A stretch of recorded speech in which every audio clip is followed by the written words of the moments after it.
जब टूटा रोहित और अमला के सब्र का बांध। रोहित अमला से मिलने उसके कॉलेज आया था। दोनों कैंटीन में बैठे चाय पी रहे थे। रोहित MBA फाइनल ईयर में था और अमला MA फाइनल में थी। दोनों ने +2 की पढ़ाई एक ही स्कूल से की थी। इसके बाद वो कॉलेज की पढ़ाई के लिए दिल्ली आ गए थे। रोहित ग्रेजुएशन के बाद MBA करने दूसरे कॉलेज चला गया था, पर अक्सर अमला से मिलने उसके कॉलेज आता था। उसे कैंपस से अच्छा प्लेसमेंट मिल गया था।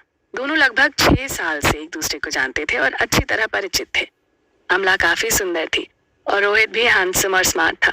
दोनों पिछले 2 साल से एक दूसरे को जानने भी लगे थे। दोनों चाय पी रहे थे और टेबल के नीचे अपनी टांगों की जुगलबंदी किए बैठे थे। तभी रोहित का एक दोस्त अशोक भी अपनी गर्लफ्रेंड के साथ वहां आ गया। उस टेबल पर 2 कुर्सियां खाली थीं, वो दोनों भी वहीं बैठ गए। अशोक बोला, यार तुम दोनों की जुगलबंदी हो चुकी हो तो अपनी टांगे हटा लो, अब हमें भी मौका दो। ये सुनकर रोहित और अमला ने अपने अपने पैर पीछे खींच लिए। अमला थोड़ा झेंप सी गई थी। अच्छा, हम दोनों चाय पी चुके हैं, अब चलते हैं। तुम लोगों के जो जी में आए करो। रोहित ने अमला को भी उठने का इशारा किया। चलते चलते रोहित ने अमला से पूछा, अच्छा मूवी देखने चल सकती हूँ? हाँ चल सकती हूँ। सिनेमा हॉल में दोनों मूवी देख रहे थे। रोहित ने अमला का हाथ अपने हाथ में लेकर धीरे से उसके कान में कहा, कब तक हम लोग बस हाथ पैर मिलाते रहेंगे? इससे आगे भी बढ़ना है कि नहीं? अमला ने संकेत से चुप रहने का इशारा किया और कहा, सब्र करो, आसपास और भी लोग हैं, अपना हाथ हटा लो। हाथ हटाते समय रोहित का हाथ अमला के वक्ष को स्पर्श कर गया, हालांकि अनजाने में हुआ। अमला ने मुड़कर उसकी ओर देखा। रोहित को लगा कि अमला की आंखों में कोई शिकायत का भाव नहीं था, बल्कि उसकी नजरों में खामोशी झलक रही थी। मूवी देखने के बाद दोनों एक दोस्त मुकेश के यहाँ डिनर पर गए। वो अपने पिताजी के फ्लैट पर अकेला रहता था।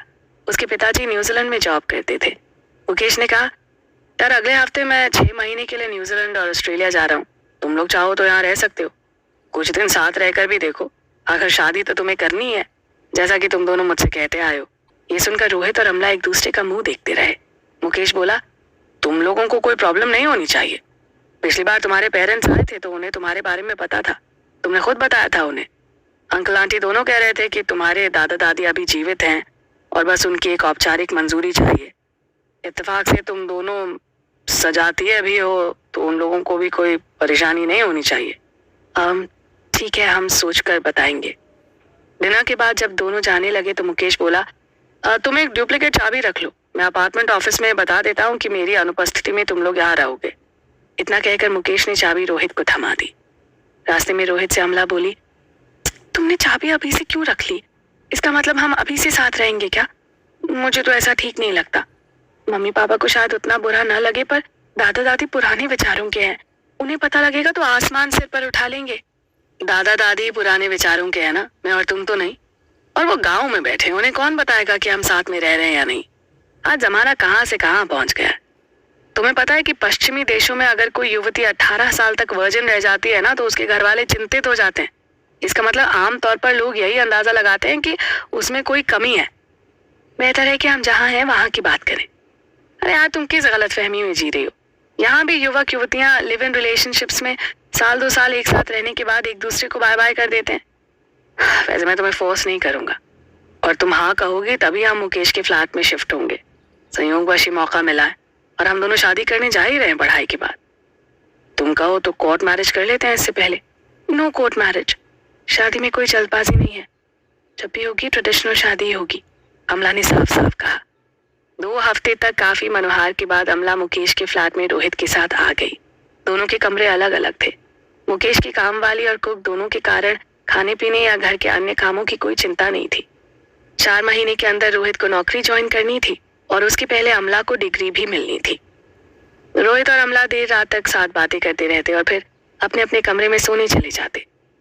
धीरे धीरे दोनों और करीब होते गए। अब तो रोहित अमला के बालों से खेलने लगा था, कभी कभी गाल भी सहला लेता। दोनों को ये सब अच्छा लगता, पर एक दिन दोनों के सब्र ने जवाब दे दिया और वो एक हो गए।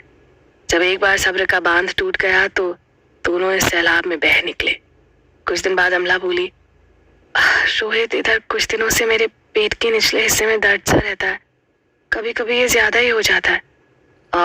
किसी गायनेकोलॉजिस्ट से चेकअप करवा लो। मैं अकेली नहीं जाऊंगी, तुम्हें भी साथ चलना पड़ेगा। अब लेडी डॉक्टर के पास मुझे कहाँ ले जाओगी यार? तब रहने दो, मैं भी नहीं चाहती। अच्छा बाबा, चलो कल सुबह चलते हैं। अगले दिन दोनों सुबह गायनेकोलॉजिस्ट के पास पहुंचे। वहां कुछ मरीज पहले से ही थे, उन्हें काफी देर तक इंतजार करना पड़ा।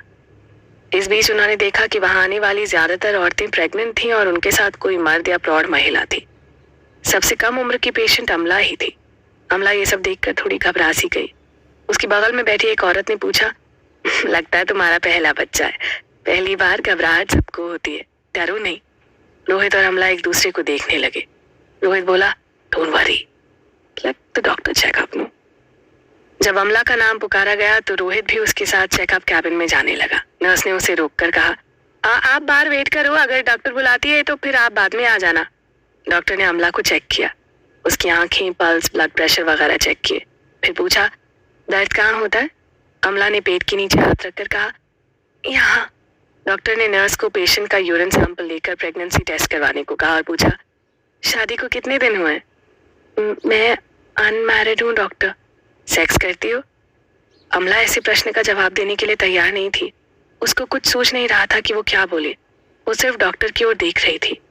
डॉक्टर ने नर्स को बुलाकर कहा, इनके साथ जो आदमी आया है उसको बुलाकर लाओ और इनकी प्रेगनेंसी टेस्ट रिपोर्ट लेती आना। रोहित कैबिन में गया तो डॉक्टर ने पूछा, पेशेंट कहती है कि वो अनमैरिड है, पर जब मैंने सेक्स के बारे में पूछा तो वो कुछ बता नहीं पा रही है। डॉक्टर से सच बोलना चाहिए, तभी तो इलाज सही होगा ना। इसी बीच डॉक्टर ने उन दोनों से फ्रेंडली होकर पूछा कि वो दोनों कहाँ के रहने वाले हैं। बातों बातों में पता चला कि डॉक्टर अमला की माँ की सहपाठी रह चुकी हैं। तभी नर्स टेस्ट रिपोर्ट लेकर आई जो पॉजिटिव थी। डॉक्टर बोली, अब तो शक की कोई गुंजाइश नहीं है अमला, तुम प्रेग्नेंट हो। इसका मतलब तुम दोनों अनमैरिड हो लेकिन फिजिकल रिलेशंस रखते हो। रोहित और अमला दोनों को ये बात असंभव लगी। उनके बीच रिलेशन तो रहा है पर उन्होंने सुरक्षा का पूरा ध्यान रखा है। रोहित अमला की ओर देखे जा रहा था। अमला लगातार सिर हिलाकर ना का संकेत दे रही थी। रोहित के पास भी अमला पर शक करने की कोई वजह नहीं थी। रोहित डॉक्टर से बोला, डॉक्टर हम फिजिकल भले ही रहे हूं पर इस रिपोर्ट पर मुझे भरोसा नहीं है। ठीक है, मैं दोबारा टेस्ट करा लेती हूँ या फिर बगल में एक दूसरी लैब में भेज दूं अगर तुम लोगों को मुझ पर भरोसा नहीं है, डॉक्टर ने कहा। नहीं डॉक्टर, भरोसा करके ही तो हम आप तक आए। फिर भी एक बार और अगर टेस्ट करवा लेती आप तो ठीक था। डॉक्टर ने नर्स को बुलाकर यूरिन का सैंपल दोबारा टेस्ट करने को कहा। नर्स को थोड़ा आश्चर्य हुआ। उसने रिपोर्ट अपने हाथ में लेकर पढ़ी और कहा, सॉरी मैडम, ये रिपोर्ट इनकी नहीं है, दूसरे पेशेंट की है। दरअसल दोनों के फर्स्ट नेम एक ही है ना, और सरनेम में बस एक लेटर का फर्क है। इनका सरनेम सिन्हा है और ये रिपोर्ट मैडम सिंह की है। I am so sorry madam, मैं अभी इनकी रिपोर्ट लेकर आती है। ये सुनकर रोहित और अमला की जान में जान आई। नर्स अमला की रिपोर्ट लेकर आई जो नेगेटिव थी। तब डॉक्टर ने रोहित से कहा, I am really sorry for this mess, आप बाहर जाएं, मैं पेशेंट को एग्जामिन करूंगी। अमला का बेड पर लेटा कर चेकअप किया गया। फिर रोहित को भी अंदर बुलाकर डॉक्टर ने कहा, डोंट वरी, इनकी ओवरी में बाईं ओर कुछ सूजन है, मैं दवा लिख देती हूँ। उम्मीद है 2 सप्ताह में आराम मिलेगा। अगर फिर भी प्रॉब्लम रहे तो मुझे बताना, आगे ट्रीटमेंट चलेगा। अमला ने चलते चलते डॉक्टर को धन्यवाद देते हुए कहा, आप प्लीज डॉक्टर, आप मम्मी को ये नहीं बताएंगी ना? अरे मेरा तो पिछले 15 साल से उनसे कोई संपर्क नहीं रहा है। वैसे पता रहने पर भी नहीं बताती, don't worry, and get married soon. अपनी मम्मी का फोन नंबर देती जाना अगर तुम्हें कोई प्रॉब्लम ना हो तो। श्योर, मैं लिख देती हूँ, मुझे कोई प्रॉब्लम नहीं है। अमला ने अपनी माँ का फोन नंबर एक पेपर पर नोट करके डॉक्टर को दे दिया। क्लिनिक से बाहर आकर अमला ने कहा, आज तो हमारे रिश्ते की बात हम दोनों के सिवा इस डॉक्टर और नर्स को भी पता चल गई है। उन्होंने मम्मी का कांटेक्ट भी मुझसे ले लिया है। उम्मीद है कि वो मम्मी को नहीं बताएंगी। अरे बता भी दिया तो क्या हो जाएगा, हम लोग शादी करने जा रहे हैं अमला। मैं अगले महीने नौकरी ज्वाइन करने जा रहा हूँ। कंपनी की ओर से फ्लैट और कार भी मिल रही है, जल्दी हम शादी कर लेंगे। वो तो ठीक है, पर मम्मी मुझसे कहती आई हैं कि युवतियों को अपनी वर्जिनिटी शादी तक बचानी चाहिए। अरे आजकल सब कुछ हो जाने के बाद भी वर्जिनिटी दोबारा मिल सकती है। तुम्हें पता है कि प्लास्टिक सर्जरी से युवतियां अपना खोया हुआ कौमार्य प्राप्त कर सकती हैं। क्या कह रहे हो? सही बोल रहा हूँ। बस कुछ हजार रुपए खर्च करके कुछ घंटे प्लास्टिक सर्जन की क्लिनिक पर हिम्नोप्लास्टी द्वारा हाइमन बनाया जा सकता है और युवतियां फिर से कुंवारी बन जाती हैं। अमला रोहित की तरफ अचरज भरी नजरों से देखने लगी तो फिर वो बोला, देश भर के छोटे बड़े शहरों में सैकड़ों क्लिनिक्स हैं जो हिम्नोप्लास्टी करते हैं। इन्हें अपने लिए ज्यादा प्रचार भी नहीं करना होता है। ये तो एक कॉस्मेटिक सर्जरी है। इतना ही नहीं, कुछ बाल बच्चों वाली महिलाएं भी वर्जिनोप्लास्टी करवा कर दाम्पत्य जीवन के शुरुआती दिनों जैसा आनंद फिर से महसूस करने लगी हैं। ये भी पढ़ें। ओह, जरूरत पड़ी तो तुम्हारी भी हो सकती है, कहकर रोहित हंसने लगा। ना, मुझे नहीं चाहिए ये सब। अब इस बारे में मुझे और कुछ नहीं सुनना है। रोहित और अमला को अपनी तत्कालीन समस्या का निदान मिल चुका था। दोनों ने खुशी खुशी अपने फ्लैट पर जाकर चैन की सांस ली।